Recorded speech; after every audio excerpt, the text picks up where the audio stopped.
Hi, I'm Martin Smith, and this is the Martin Smith podcast. Well, if I'm completely honest, I'm not quite sure where this is all going to go, but I'm really excited to have some great conversations with some of my friends all around the world. I mean, I am so interested in why people write songs, you know, what's behind their life, why they do what they do, why they go on the road, what are they trying to say, what are they living for. So I hope you can join me as I talk to some of these amazing people. I think it's going to be great. But before we get on to that, we're going to start with something I did earlier this year. I had the chance to sit down with the legendary journalist, author and broadcaster John Aizlewood to talk about my latest album, Dancing in the Fire. The first few episodes of this podcast are from my chat with John. We cover a whole bunch of things that will set the scene for the direction of this podcast. Hope you enjoy it. This is episode 1, The Early Years.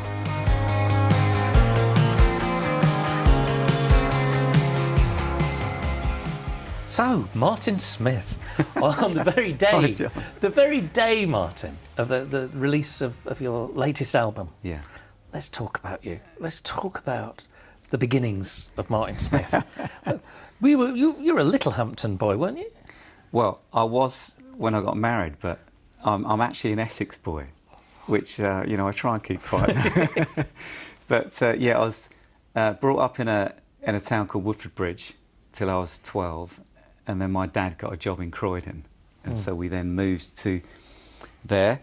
And then I eventually made my way down to Eastbourne, believe it or not, where I went to work for a recording studio. Yeah. And then ended up in Littlehampton and was there for many, many years. And what did your dad do? What did he move to Croydon for? I never fully understood what he did, but it was something in insurance, like an insurance broker or something, and he worked in a very plush office in South Croydon. Very nice. Yeah. Very nice. And then, and what about you? Were you a diligent student when you were at school? Were you the top of your class? No, I was hopeless. And to the point where when I did get into music, learning to play the guitar and stuff, I do remember my mum confiscating it, putting it in the loft. During the time, I remember they were called O-levels then, yes, not GCSEs. I remember O-levels. And, I'd planned to spend the whole spring, studying for my O-levels. And every time she'd come in my bedroom, I'd be like working on something new, and then it got confiscated. Did you get the O-levels? Did she win? I was part of a grammar school, an all-boys grammar school, believe it or not. And I took 10 O-levels, as you did. Yep. And I only got 2. One of them was pottery, and one of them was English literature. So I must have had something going on with words, but that was it. And it was so bad. I remember, in tears at home, and head down in shame, saying, "Dad, Mum, I'm so sorry. I've only got 2. One's pottery."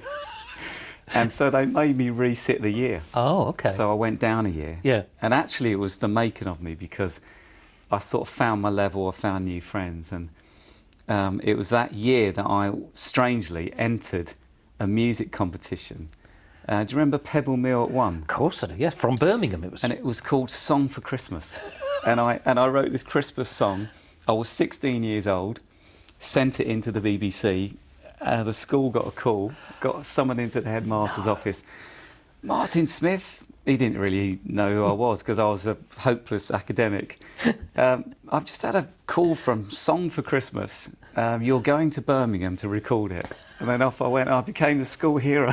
Oh, wow. Yeah. How fantastic was that? And the weird thing is that the headmaster asked if I would sing the song in the school assembly. Oh. You got to imagine I'm a 16-year-old boy in a rugby school, right? So this isn't going to go down well.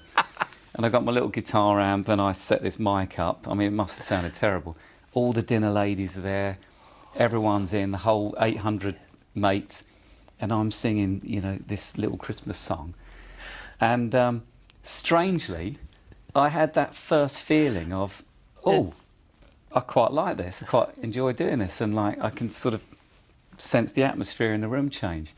So that was my first ever gig. at school assembly. What a start! Yeah. So you left. How well did it do in the competition? I mean, obviously, you did very well to get there in the first place. I was runner-up to a Welsh female girls' choir, who were amazing. But the year before, Gary Barlow won it.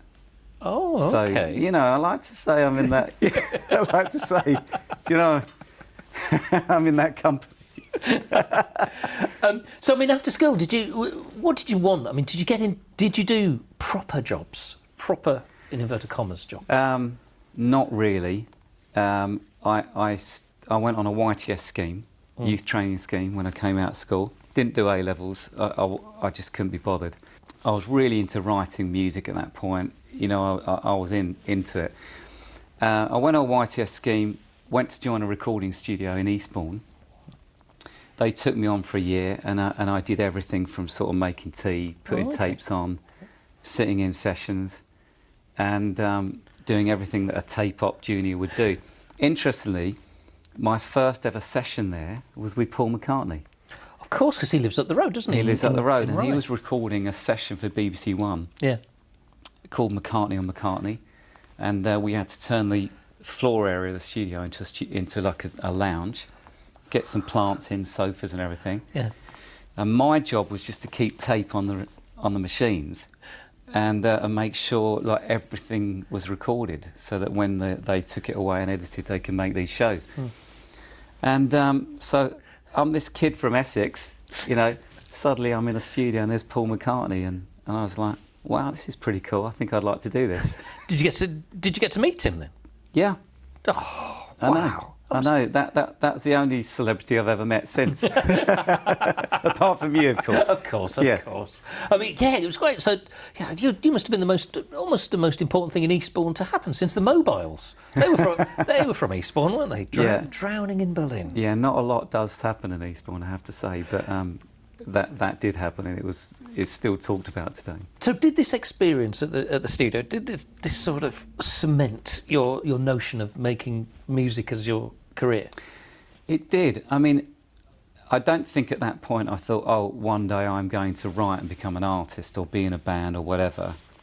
I was really committed to try and learn how to be a sound engineer and record things really well. So it was a great experience. Everything from like a local death metal band would come in, to a choir, to an opera singer, to gospel artists, because the studio was run by a couple in Eastbourne, a Christian couple. And so a lot of these Christian artists would come into the studio, and I got to know all of these people, and it was an amazing experience. But what was the turning point? When did you stop being a backroom boy and think, I can do this? I can write my songs, I can perform them. Well, I met Anna, who then became my wife, and then I moved to Littlehampton, where she lived, and that's where I met these amazing guys who then became the members of Delirious. And so that was an amazing time in my life. We were running this youth event out of our church in Littlehampton, just for the local kids in the area. A lot of music, someone would speak a little bit. And it was really ahead of its time because it wasn't in a church building, it was in a school drama theatre. Yeah. We turned the lights down, we cranked it up really loud to compensate for the fact it probably wasn't that good. And we thought it was brilliant, and the kids thought it was great. And that event ran every month for 5.5 years, and we just were committed to that, and until the point where we used to do open air ones on Littlehampton seafront. Wow. And one year, like 10,000 people showed up. And we were just on flatbed trucks with a dodgy PA system. But people just came from everywhere. It was fantastic. And this was all absolutely faith-based? Yeah, definitely. I mean, we were church kids. We were all part of that church there in Littlehampton. So it was a very natural thing for us to make music, write about what we believed in. And our audience grew out of those songs of identifying with that music. I mean, when did your faith establish itself? Were your family Christian, or was it a route that you took yourself? Yeah, my parents are Christians, and but interestingly, I grew up in a very small church with 100 people, with the old lady on the organ singing hymns. So quite a long way away from what I'm involved in now. But that was my upbringing, great people, really strong family unit, and so I think that gave me a great start in life and a great basis of, being able to ask all the questions about faith and life. And of course, like any other kid, I asked them all. And of course, yeah. But definitely came to that place myself where I thought, no, I believe in this. This is great. I mean, do you think that then, perhaps, I mean, we might get a little ahead of ourselves here, but maybe that the car crash that you had, was that the point where it changed your attitude to being a musician, that took you almost away from the things that you're doing with the Cutting Edge band and refocused you? Because it was quite a severe accident, wasn't it? It wasn't just a bump. Yeah. We were travelling back from up north somewhere through the middle of the night, and at that, then you just think you're invincible, don't you? Of course, yeah. You don't think anything is going to happen to you. One road away from home, I switched off, crashed the car into a wall. The wall still has the marks on it today, actually. Broke my leg, then was in hospital for 2 weeks. It was a bit scary. I think I was lucky to get out alive. Mm. And it was during that time that a friend lent me a U2 book called At the End of the World. Yeah. And I read the whole thing and just absorbed it, and just their whole life of being a band. I was so inspired by that, and I got the guys all together, they visit me in hospital, and I was like, hey, what do you reckon? Do you think that we should give our jobs up and just go for this? And amazingly, everyone was like, yeah, why not? And that was the birth of Delirious. Why Delirious, and why the question mark? Yeah, why did we call it Delirious? We had a little publishing company called Curious Music, question mark, because I was writing all these songs for this youth event called Cutting Edge, and people were singing them, in different churches around the country, but nobody kind of knew where they came from. So we just called it Curious Music. It's like, oh, I'm curious, but stupid. Then we thought, we should record them, really. So we made these cassettes and charged £5 for them, 6 songs. And we put that on our little make-believe record called Furious Records. And then when we sort of thought, we should probably be a proper band, we think, let's call it Delirious, it all rhymes. And it was as simple as that. So there we go. I mean, and then, were you Christians who wanted to take your music into the mainstream, or were your aims just strictly in that faith market? That's a great question. We were definitely church kids, 100%. I think that we were passionate about what the church was about. It was expanding in Britain. It was exploding in our generation. It was like it was on fire, and we were a part of that. We weren't ashamed of that. We were proud of that in so many ways, to be a part of a movement. So for us, I don't think we ever sat down and thought, should we try and get on Radio 1? And that will be a really good idea, because then we can take what we're doing. I think it was a really natural, organic process. We had sort of fans, if you'd like to say, lots of people in that movement that were, we can't wait to hear your stuff on the radio. Why don't we come and see you at Shepherd's Bush Empire? We can bring our friends. Some of it was really intentional, and some of it was very organic. And I can't remember which bits. I can't remember now. But I mean, isn't there a case that maybe the best approach is not why, but why not? I mean, surely, as your career has proved since Delirious, that there is no reason on earth why faith-based music cannot cross over into the mainstream, because it is just music. Yes. I mean, I'm glad you think that, but of course not everyone thinks that. We were in an era where we would take some of our music to Radio 1, we'd employ a plugger, and you'd get comments like, I really love this is amazing, but I could lose my job if I took this all the way, and I don't want to lose my job.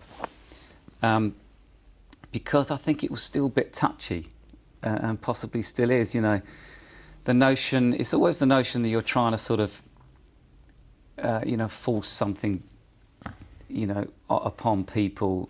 People don't want that, do they? They don't want to know what you've got to say half the time.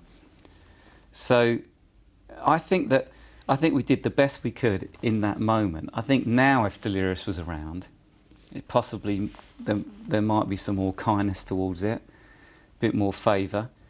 But this was 25 years ago, and we were the first ones to kind of have a go at it, really. It's always hardest for the trailblazers, isn't it? But obviously you said some of it was deliberate and some of it was organic, but almost inadvertently, you seem to be the first group who went for both the faith-based and the secular market at the same time. And as I said before, there's surely no reason why then that cannot not happen at all. Yeah. I think that living in England, had we been an American band, I think that we would have got sucked up in that whole Bible Belt American music scene, and you don't then need to have any sort of mainstream presence because that world is so big. But living in England, it's like we were quite ambitious. We were, well, why can't we be playing Glastonbury with Radiohead? Why can't we be on those stages? Once you've played the 2 or 3 bigger churches in the UK, there's not much more you can do. So no. I think we did dream big. I think that rightly or wrongly, we really believed in ourselves, and we just believed that, come on, let's go for this. Thank you so much for listening in. If you enjoyed this podcast, please do follow this podcast feed on your podcast provider of choice, or if you're watching on YouTube, hit subscribe. See you soon. Goodbye. Thanks.